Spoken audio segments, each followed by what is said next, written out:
Second promo release ஆகிருக்கு மக்களே, பார்த்துருப்பீங்க நான் நினைக்கிறேன். செம்ம இரிட்டேட்டிங்காக இருந்துச்சு. எனக்கெல்லாம் அவ்வளோ கோவம் வந்துச்சு. அந்த சபரி வந்து அவுட் ஆகிட்டாங்க. அவுட் ஆனதை பார்த்து அவ்வளோ ஹாப்பினஸ் விஜய் பாருக்கு. ஏதோ சபரி இதில் அவுட் ஆகிட்டா சபரி கேமை விட்டே வெளியே போகிற மாதிரி. அவருக்கு ஓரளவுக்கு நல்லா ஓட் பேங்க் இருக்குது. ஸோ அவர் நெக்ஸ்ட் வீக் இப்போ இதில் நாமினேஷன் ஃப்ரீ பாஸ் கிடச்சி தான் அவர் அதுக்கு அடுத்த வீக் போகணுன்னு அவசியம் இல்லை.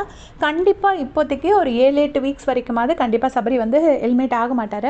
அவரும் ஒன்றும் பர்ஃபெக்ட் இல்லை. இருந்தாலும் பார்வதி தான் ரொம்ப சபரியை டார்கெட் பண்ணுற மாதிரி எனக்கு தோணுது. உடனே எல்லோரும் சொல்லுவாங்க, அவங்க கனி கேங் உப்பு போட்டாங்க, அது கனி உப்பு போட்டாங்க. நான் இல்லைன்னு சொல்லலை.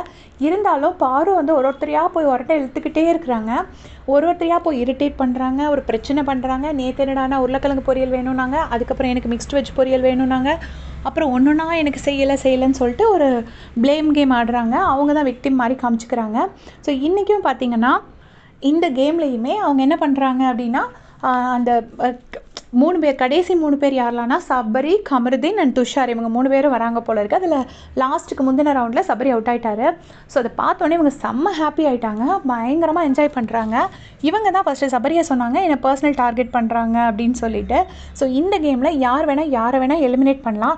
ஆனால் இது வரைக்கும் யாரும் எலிமினேட் ஆனதுக்கு யாரும் இப்படி சின்ன குழந்தைங்க மாதிரி கைத்தட்டி சிரிச்செல்லாம் என்ஜாய் பண்ணது கிடையாது.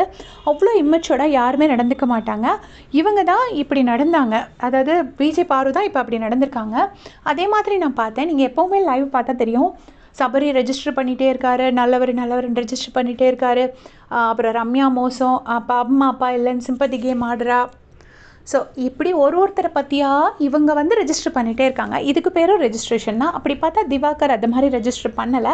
அப்புறம் இவங்க என்ன சொல்கிறாங்கன்னா, கன்னி அக்கா வந்து எல்லாரையுமே வந்து கண்ட்ரோல் பண்ணுறாங்க. சரி, அவங்க கண்ட்ரோல் பண்ணுறதாவே இருக்கட்டும். இவங்களும் திவாகரை பயங்கரமாக கண்ட்ரோல் பண்ணுறாங்க. அந்த மனுஷன் இன்னசென்ட்டாக இருக்கிறதுனால அதை ரொம்ப மிஸ்யூஸ் பண்ணுறாங்க. திவாகரை போட்டு ரொம்ப கண்ட்ரோல் பண்ணுற மாதிரி தான் இருக்குது பார்வதியும். அதே மாதிரி திவாகர் ஒன்று பேச வரும்போது பேசவே விட மாட்டாங்க. இருண்ணே நான் பேசிக்கிறேன் அப்படி தான் இவங்க கண்ட்ரோல் பண்ணிகிட்டு இருக்காங்க.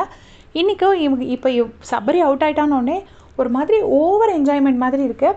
அண்ட் கடைசி ரவுண்ட் எனக்கு தெரிஞ்ச லாஸ்ட்டு சீசன் மாதிரி இல்லாமல், லாஸ்ட்டு சீசனில் வந்து சிவா வந்து அருணோட கழுத்தை எடுத்திருப்பார்.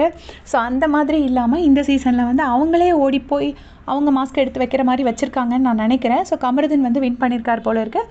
பட் கமருதீன் தான் ஃபைனல் வின்னர். அந்த நியூஸ் நமக்கு ஃபஸ்ட்டே தெரிஞ்சிருச்சு. ப்ரமோவில் அதை காமிக்கலை. கமருதீனும் துஷாரும் 2 பேரும் ஓடி போகிற மாதிரி காட்டுறாங்க. துஷார் வந்து ஈஸியாக விட்டுருப்பாரு, சரி பரவாயில்லன்னு விட்டும் கொடுத்துருப்பாரு. இல்லை ஓடி போய் ஃபஸ்ட்டு அவங்க மாஸ்க்கை வச்சாங்களாங்கிறத நம்ம கேம் வரும்போது தான் பார்க்கணும். இதே மாதிரி அப்டேட் தெரிஞ்சுக்கிறதுக்கு சேனல் சப்ஸ்கிரைப் பண்ணிக்கோங்க. தேங்க்ஸ் ஃபார் வாட்சிங்.